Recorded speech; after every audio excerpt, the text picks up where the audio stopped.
Ay, me conecté, no, fíjate ahora. Bueno, disculpen, tuvimos un problema técnico. Continuamos.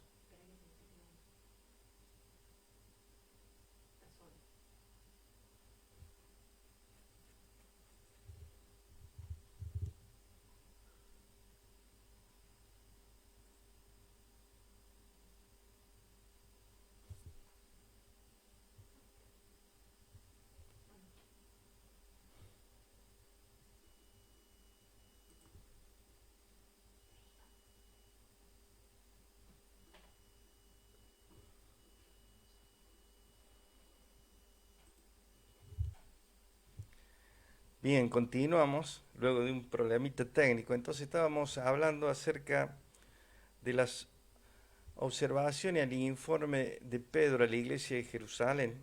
Y decíamos que Pedro fue sabio al llevar a, a 6 judíos cristianos con él a Cesarea para ser testigos de la conversión de los gentiles. Cuando llegó a Jerusalén la noticia de que los gentiles habían recibido la palabra de Dios, dice que aquellos de la circuncisión se enojaron con Pedro.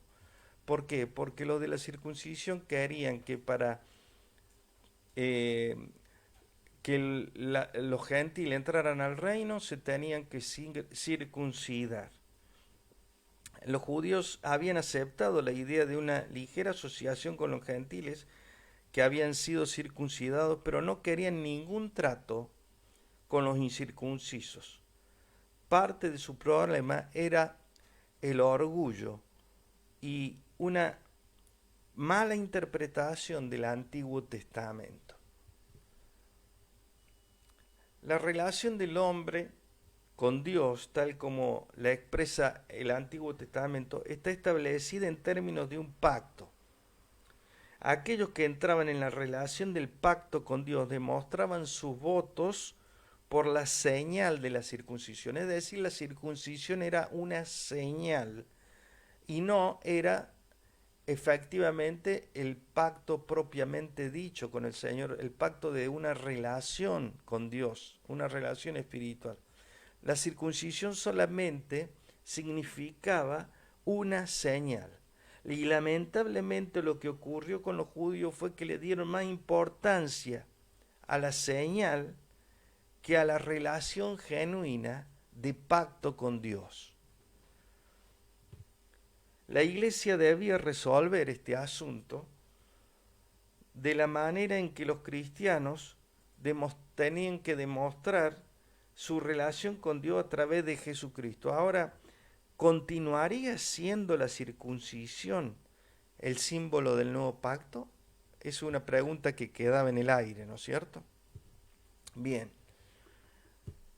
el orgullo también estaba involucrado en el requisito de que los gentiles fueran circuncidados, aunque el pueblo judío estaba dominado por Roma. Ellos consideraban que su nación era superior porque eran elegidos por Yahvé. Habían confundido la elección para honor con la elección para servicio. O sea, Dios lo había elegido a ellos para un servicio que era la de transmitir la salvación hacia todos los gentiles. Y no era porque eran mejor que los demás o el pueblo, la nación más grande que otras, sino Dios lo eligió a ellos para servir a las demás naciones transmitiendo la salvación de Dios. Los extranjeros que deseaban adorar al único Dios que se había revelado a través de Israel debían someterse a rituales que los identificaran con la nación judía. La unión de la religión y la ciudadanía judía se entiende más fácilmente cuando uno considera la teología que tenían los rabinos de agradar a Dios guardando la ley y lo que resultaría en la venida de un Mesías político, porque los judíos esperaban un Mesías político. Bien, seguimos.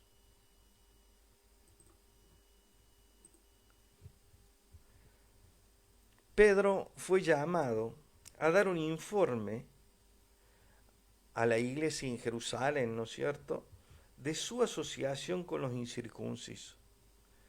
Él relató su visión en Jope, enfatizando las palabras de la voz del cielo: lo que Dios limpió, no lo llames tú común. Y cuando los tres hombres vinieron de Cesarea a Jope, Pedro contó que el Espíritu me dijo que fuese con ellos sin dudar. Sabiamente Pedro había llevado a 6 judíos cristianos con él para testificar de la conversión a los gentiles. La visión de Cornelio proporcionó más evidencia de que las acciones de Pedro estaban de acuerdo con la voluntad de Dios. Después que el Espíritu Santo llenó a los gentiles, como lo había hecho con los judíos en Pentecostés, ¿quién podía estorbar a Dios? Como dice Pedro ahí, ¿no? ¿Quién era yo para estorbar a Dios? El orgullo y el prejuicio puede haber motivado a los judíos cristianos en un primer momento a lamentarse de que también a los gentiles ha dado Dios arrepentimiento para la vida. Porque cuando ellos hacen esta frase, dicen ellos de manera que, fíjense lo que dice, de manera que también a los gentiles ha dado Dios arrepentimiento para vida. Como dije, ¿cómo puede ser? O sea, no lo aceptaban los, los líderes judíos. Pero con la experiencia de Felipe y de Pedro, el Evangelio fue liberado lo suficiente como para incluir a los gentiles temerosos de Dios. Recién había comenzado la batalla para la liberación completa y la destrucción de la pared intermedia, esa que estaba separando a los judíos de los gentiles. Era necesario derribar esa separación entre judíos y gentiles. Bien.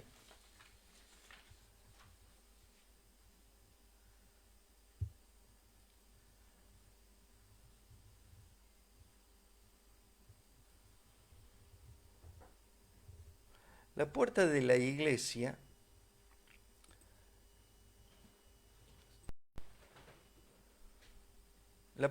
iglesia se había abierto lo suficiente como para recibir a algunos gentiles seleccionados.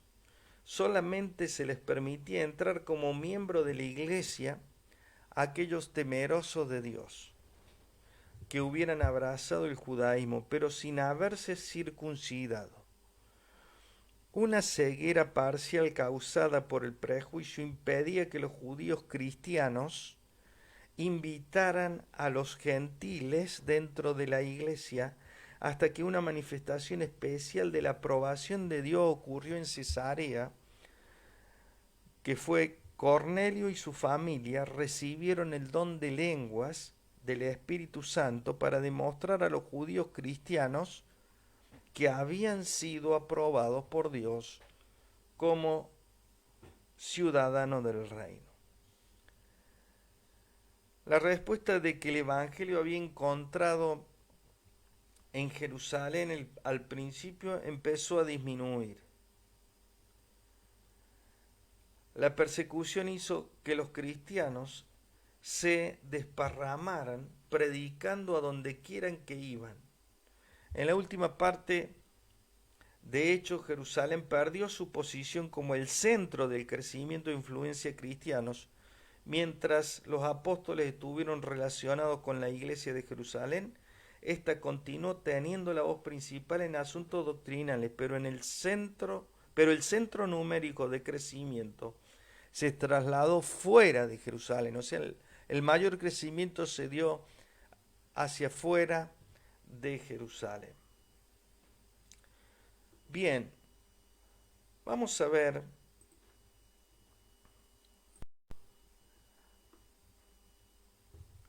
que los cristianos continuaron discutiendo los problemas de la relación entre el cristianismo y el judaísmo. El cristianismo se había originado dentro de la religión de los judíos, pero ¿sería capaz de reformar el judaísmo o tendría que separarse del judaísmo? Nosotros ya sabemos qué pasó. Lo que pasó fue que el cristianismo se tuvo que separar del judaísmo porque no pudo hacer cambiar la mentalidad de los judíos, de los líderes judíos. Y vamos a ver que hubo unos factores de tensión entre judíos, entre los líderes judíos y los líderes cristianos.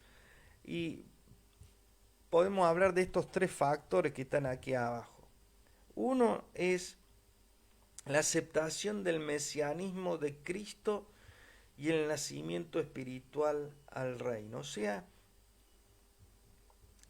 a los judíos siempre le costó aceptar que Jesucristo era el Mesías y que él representaba al Señor del reino. Siempre esto le costó al pueblo judío. Entonces aquí ya había un elemento de tensión entre los judíos y los cristianos. El segundo factor es la actitud hacia los no judíos que entraban en el reino. Ellos veían con cierto recelo a todos los gentiles que estaban entrando al reino de Dios, manteniendo los líderes judíos, manteniendo una postura dura, una postura de encerrarse en sus costumbres y obligando, como vemos nosotros, esto también en Gálatas, obligando a aquellos gentiles que se convertían, obligándolo a circuncidarse, que era algo que Dios estaba mostrando que ellos también tenían la puerta abierta sin tener que entrar a judaizarse para poder entrar al reino de Dios. Y el tercer factor de tensión entre los judíos cristianos y los cristianos, digamos, gentiles, era un sentido de responsabilidad y comisión para llevar el evangelio a los gentiles. O sea, había como cierto recelo de los judíos, o sea, estaban contentos los judíos en que se predicara el evangelio a los judíos y nada más. No, o sea, nunca hubo un sentido de responsabilidad y de comisión de poder salir más allá. Fíjense ustedes que los que salen luego eh, son personas que no estaban directamente en Palestina. Tenemos nosotros a Felipe que sale, descendiente de griego, lo tenemos a Saulo que sale cuando él recibe la revelación y Dios lo manda, ¿no es cierto?, a predicar a los gentiles. Fíjense ustedes que nosotros tenemos allí una responsabilidad de llegar aún a los gentiles con el Evangelio. Estos factores fueron causa de tensión entre los líderes judíos y los líderes, digamos, los cristianos o los cristianos gentiles. Debido a sus antecedentes judíos, los primeros judíos cristianos no estaban totalmente de acuerdo en cuanto a qué posición tomar con respecto a estos factores. Cuando se hizo evidente que muchos gentiles serían nacidos al reino y buscarían entrar en la iglesia, citaron un concilio de la iglesia en Jerusalén para discutir estos asuntos. Bien, vamos a ver un poquito nosotros un poquito de la expansión del Evangelio hacia otros lugares. En este caso vamos a ver la expansión del Evangelio hacia Antioquía de Siria. Fíjense ustedes que en este mapa, ustedes pueden ver, tenemos por un lado Antioquía de Siria y por otro lado en Asia Menor pueden ver allí Antioquía de Pisidia. Había dos Antioquías, pero estamos hablando en este caso que el Evangelio comenzó a extenderse hacia Antioquía de Siria. Lucas, vamos a leer el capítulo 11, van a ser 3 versículos, 11, 19, 20 y 21. ¿Qué pasó? Dice aquí, ahora bien, los que habían sido esparcidos a causa de la persecución que hubo con motivo de Esteban, pasaron hasta Fenicia, Chipre y Antioquía, no hablando a nadie la palabra, sino solo a los judíos. No sé si se pueden fijar ahí en el mapa, pueden fijarse estos lugares. Tenemos Fenicia, luego de la persecución tenemos Fenicia, tenemos Chipre, en la isla de Chipre, ¿no es cierto? Y tenemos Cirene en el norte de África. Así esos 3 lugares, digamos, luego de la persecución de la muerte de Esteban, los hermanos salieron hacia estos 3 lugares: Fenicia, Chipre y Cirene. Eso dice la palabra. Pero había entre ellos unos varones de Chipre y de Cirene, los cuales cuando entraron en Antioquía, hablaron también a los griegos anunciando el evangelio del Señor, y la mano del Señor estaba con ellos, y gran número creyó y se convirtió al Señor. Fíjense ustedes estos versículos. Lucas señala que en la experiencia de la conversión de Cornelio, Pedro reconoció que la venida del Espíritu Santo sobre los gentiles significaba que Dios los había incluido a ellos también en la salvación. Dado que ellos nacían al reino de Dios, no se les debía prohibir su identificación pública con el nombre de Jesucristo mediante el bautismo. Felipe, uno de los 7, realizó la primera predicación a los gentiles. La iglesia estaba preparada para reconocer la salvación de los gentiles gracias a la experiencia de Pedro con Cornelio. Quizá al principio la iglesia consideró la salvación de Cornelio y su familia como una excepción, en vez de una indicación del plan de Dios para los gentiles. Pero vamos a ver un cuadro de cómo el Evangelio llega a Antioquía.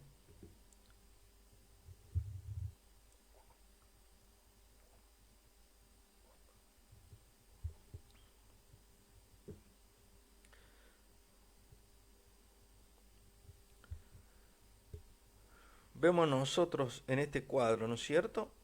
Estábamos hablando de que Dios puede hacer cumplir su voluntad aún a través de experiencias tristes y negativas. Y cuando la persecución que surgió con la muerte de Esteban hizo que los discípulos de Jerusalén se esparcieran, algunos viajaron, como vimos recién en el mapa, hasta Fenicia y Antioquía. Y Lucas muestra la conexión entre el testimonio de Antioquía y la predicación de Esteban.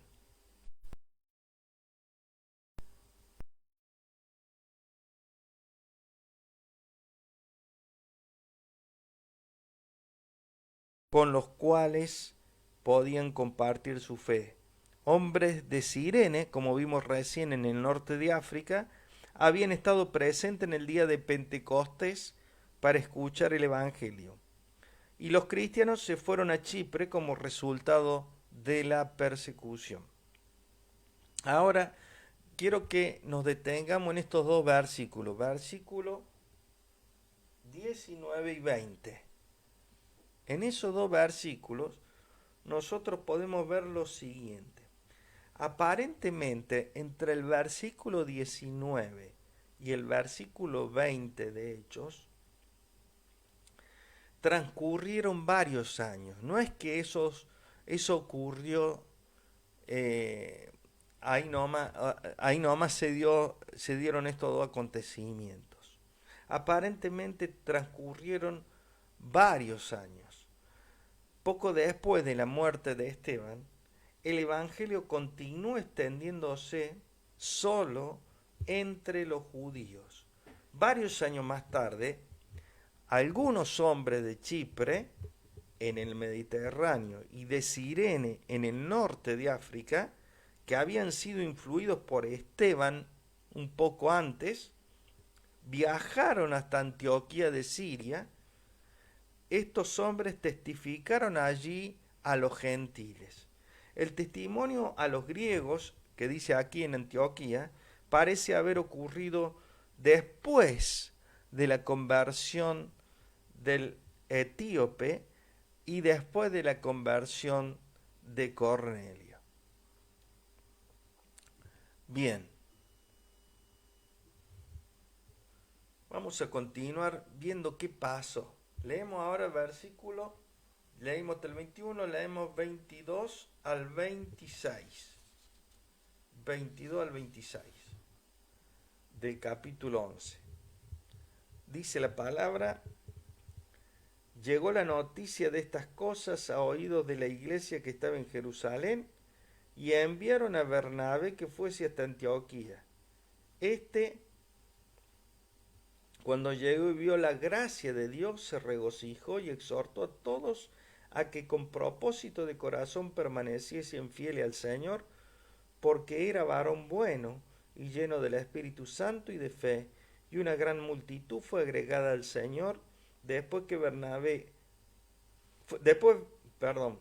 fue Bernabé a Tarso para buscar a Saulo, y hallándole le trajo a Antioquía, y se congregaron allí todo un año con la iglesia y enseñaron a mucha gente, y a los discípulos se les llamó cristianos por primera vez en Antioquía.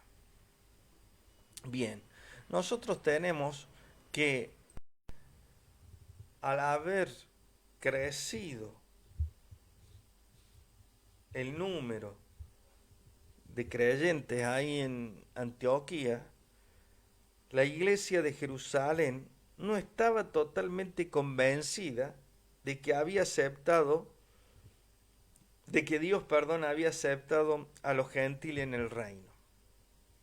Ellos enviaron a un representante, como leímos aquí, a Bernabé, para que investigara el informe de que una gran cantidad de gentiles, dice, había aceptado al Señor. El hecho de que Bernabé fuera elegido como representante de la iglesia indica lo que habíamos dicho nosotros en clases pasadas, que Bernabé era un hombre maduro y responsable, un hombre comprensivo.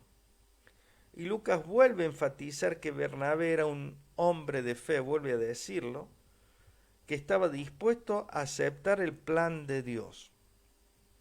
Cuando fue testigo de la gracia de Dios extendiéndose a los gentiles, fíjese lo que dice la palabra, dice que él se regocijó y les animó a los hermanos a continuar con el trabajo de la predicación. Pero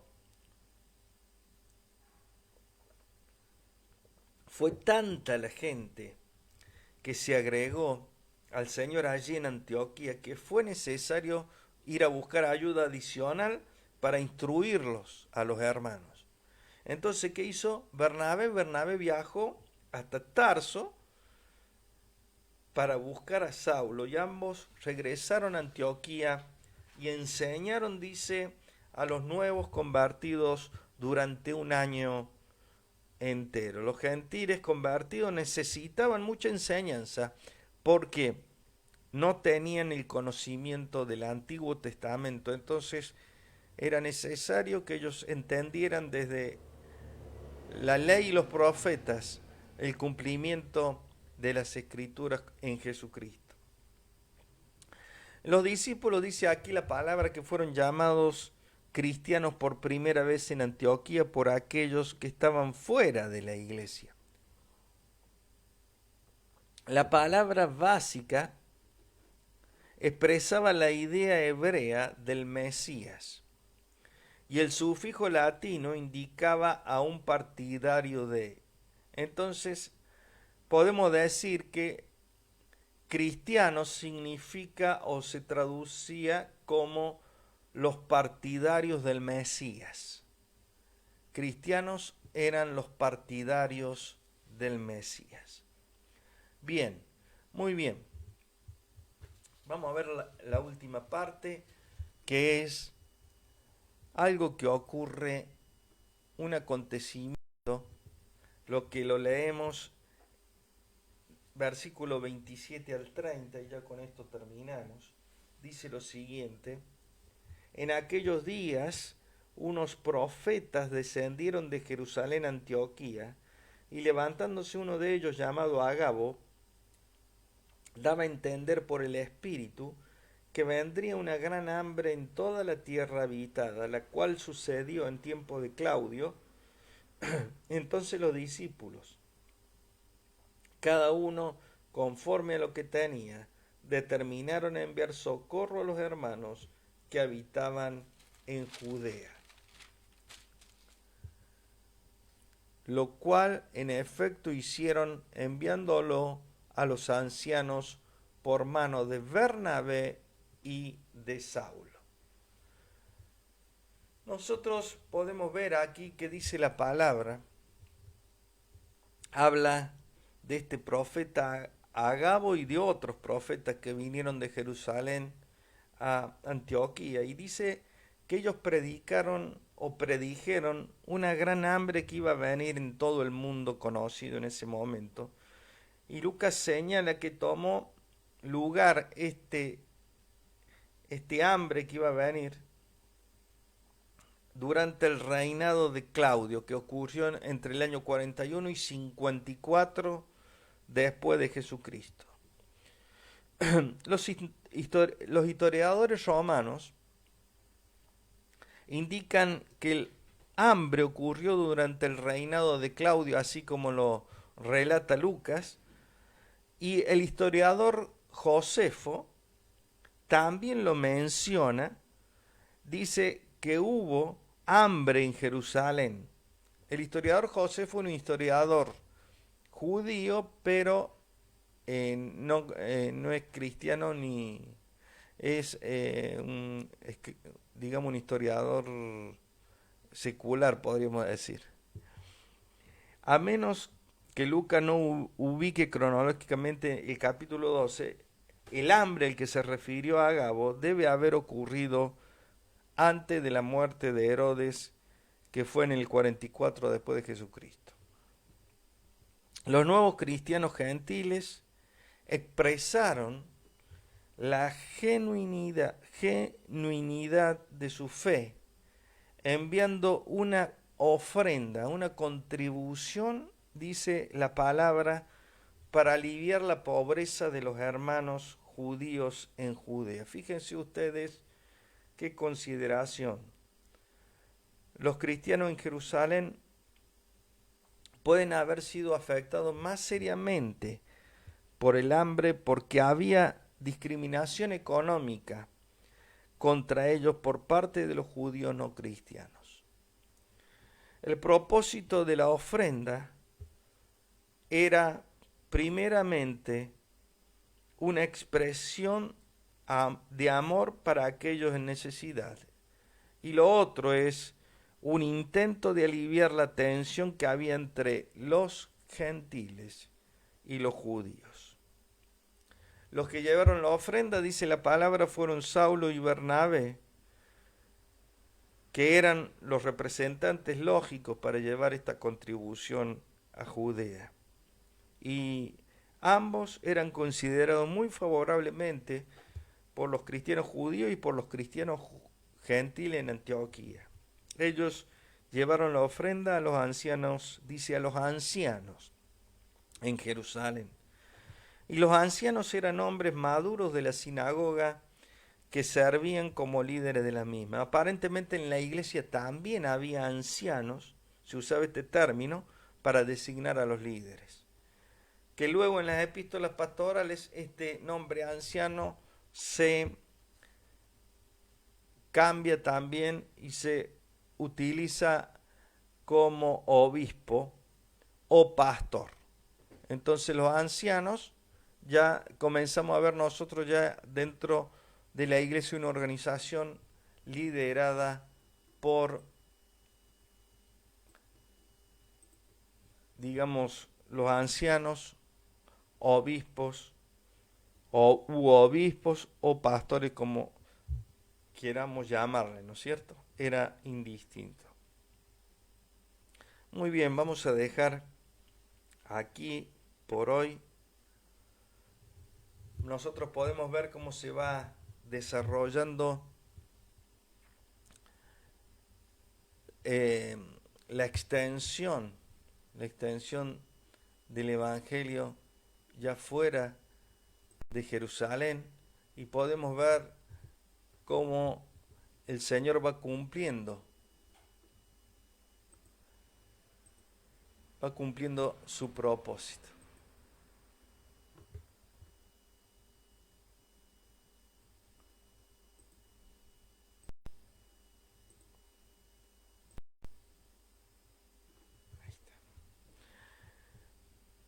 Esto, la verdad que es para sacar muchas enseñanzas, entre las cuales de la enseñanza que podemos sacar nosotros es la, digamos, el amor, como leíamos recién, a través de esta ofrenda que los hermanos mandan hacia la iglesia en Jerusalén, la perseverancia en seguir donde iban ellos, donde a pesar de que eran perseguidos, ellos seguían predicando, de estos hombres que salieron del norte de ahí de África, de Cirene y digamos de Chipre, para ir a Antioquía a predicarle al, a los griegos que estaban ahí y a toda la gente gentil, ¿no es cierto? Podemos ver nosotros cómo Dios fue cumpliendo su plan. Fíjense, en medio de una persecución, en medio de una muerte, de un mártir, el Señor se seguía glorificando y gente se iba añadiendo de esta manera al reino de Dios. Muy bien, vamos a orar al Señor. Vamos a inclinar el rostro. Padre, en el nombre de Jesús queremos agradecerte este día. Gracias por tu bendita palabra, que podemos ver cómo tú vas cumpliendo tu plan, tú vas cumpliendo tus propósitos en los hermanos, en la iglesia. Señor, queremos que nos ayudes, Señor, para poder vislumbrar, Señor, que tú eres el Señor de la iglesia, que nos ayudes a vislumbrar, Señor, que tú eres el que hace todas las cosas y tú gobiernas sobre la iglesia, y que aunque nosotros, Señor, nos preocupemos, aunque nosotros nos desesperemos en situaciones, Señor, en cuanto a amarte, a servirte, tú sigues cumpliendo tu propósito, y como dice el salmista, tú cumplirás tus propósitos en nuestras vidas. Padre, bendice a cada uno de mis hermanos, a cada familia que he escuchado en esta noche tu palabra, que sea de bendición, que sea de edificación, Padre. Acompáñanos, Señor, te lo rogamos. Sigue obrando con poder y hablándonos al corazón. Padre, bendigo a cada familia, bendigo a cada uno de mis hermanos, en el nombre de Jesús. Amén y amén. Muy bien, nos vamos a ver, si Dios lo permite, el próximo miércoles. Les quiero animar para este domingo. Vamos a tener nuevamente la reunión en vivo, así que estén atentos. El domingo entre las 10 de la mejor dicho, un ratito antes de las 10 vamos a tratar de conectarnos todos para poder comenzar a horario. Puede ser 10 menos 10 a lo mejor. Eh, Les voy a estar enviando el enlace para que podamos conectarnos nuevamente y poder estar en vivo compartiendo un momento de alabanza y luego la predicación de la palabra. Muy bien, hermanos, que tengan una hermosa semana y que el Señor los guarde a todos. Un abrazo a todos. Bendiciones.